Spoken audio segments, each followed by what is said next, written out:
നമ്മൾ പരിശോധിക്കേണ്ടത് എന്താണ്? ഈ ടീമിനെ പ്രഖ്യാപിച്ചതിന് ശേഷം ഏതെങ്കിലും ഒരു ചെറിയ ശബ്ദം പോലും ഈ ടീമിനെതിരായിട്ടുണ്ടായിട്ടുണ്ടോ? ടോട്ടൽ അക്സെപ്റ്റബിലിറ്റിയാണ്, പൊതു സ്വീകാര്യതയാണ്, വർദ്ധിച്ച അംഗീകാരമാണ്, വലിയ പിന്തുണയാണ് ഈ ടീമിനെ ലഭിച്ചുകൊണ്ടിരിക്കുന്നത്. അത് നിലനിർത്തിക്കൊണ്ട് ഞങ്ങൾ മുന്നോട്ട് പോവുക തന്നെ ചെയ്യും.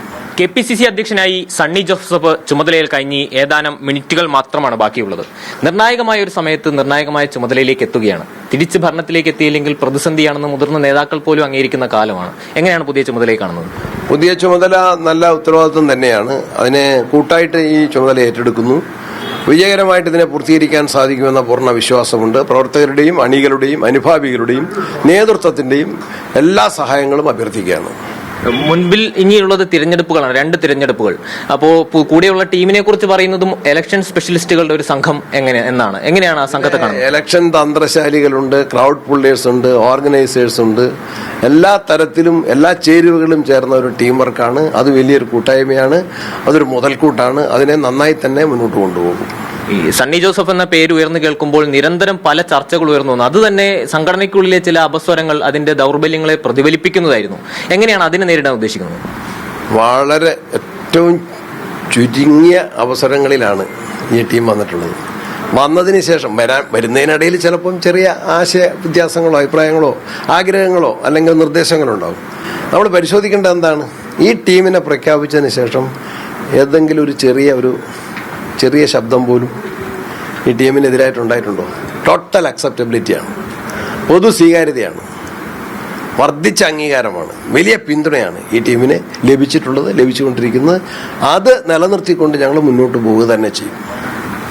കെ സുധാകരൻ 4 വർഷം മുമ്പ് ചുമതല ഏറ്റെടുക്കുമ്പോൾ ഏറ്റവും പ്രധാനപ്പെട്ട വാഗ്ദാനം പുനഃസംഘടനയായിരുന്നു. എന്നാൽ അത് ഭാഗികമായി മുന്നോട്ട് കൊണ്ടുപോകാൻ അദ്ദേഹത്തിനായി.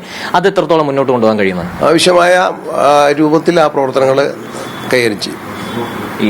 ഇനി പറയാനുള്ളത്, കണ്ണൂരിൽ നിന്ന് സുധാകരന് പിൻഗാമിയായി വരുമ്പോൾ എല്ലാ സാമുദായിക സമവാക്യങ്ങളും കൂടി പരിഗണിച്ചാണ് പുതിയ KPCC പ്രസിഡന്റ് തിരഞ്ഞെടുത്തിട്ടുള്ളത്. എങ്ങനെയാണ് ഈ വെള്ളാപ്പള്ളി നടേശനൊക്കെ ഉയർത്തിയ വിമർശനങ്ങളെ കാണുന്നത്? ഞാനത് ശ്രദ്ധിച്ചിട്ടില്ല. ഈ സർക്കാരിനെതിരെയുള്ള വിമർശനങ്ങളെ, ഈ സർക്കാരിനെതിരെ തിരിച്ചു വെക്കുന്നതിനെ എങ്ങനെ വിജയിക്കും എന്ന് കരുതുന്നു? വിജയിച്ചിട്ടുണ്ട്. ഇതിനോടകം തന്നെ പാർലമെന്റ് ഇലക്ഷനിൽ കോൺഗ്രസ് പറഞ്ഞത് എന്താണ്? കേരള സർക്കാരുകൾക്കെതിരെ ഒരു വിധിയെഴുത്തായിരിക്കും എന്നാണ് കോൺഗ്രസ് പറഞ്ഞത്.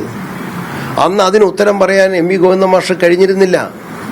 ഭരണകക്ഷിയുടെ ആരും പറഞ്ഞില്ല കേരള സർക്കാരിനെ വിലയിരുത്തലായിരിക്കുമെന്ന്. അന്ന് KPCC പ്രസിഡന്റും പ്രതിപക്ഷ നേതാവും ആവർത്തിച്ചു പറഞ്ഞു കേരള സർക്കാരിനെ കൂടി വിലയിരുത്തിക്കൊണ്ടുള്ള തെരഞ്ഞെടുപ്പായിരിക്കും. പാലക്കാട് വിലയിരുത്തിയില്ലേ?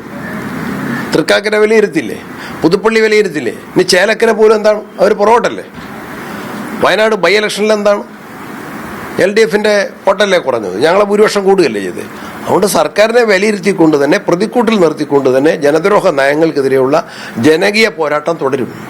തീർച്ചയായും സർക്കാരിനെ പ്രതിക്കൂട്ടിലാക്കിക്കൊണ്ട് ജനങ്ങളെ അണിനിരത്തിക്കൊണ്ട് തിരിച്ച് അധികാരത്തിലേക്ക് വരുവാനുള്ള എല്ലാ പ്രവർത്തനങ്ങളും സംഘടിപ്പിക്കുമെന്നാണ് പുതിയ KPCC പ്രസിഡന്റ് പറയുന്നത്.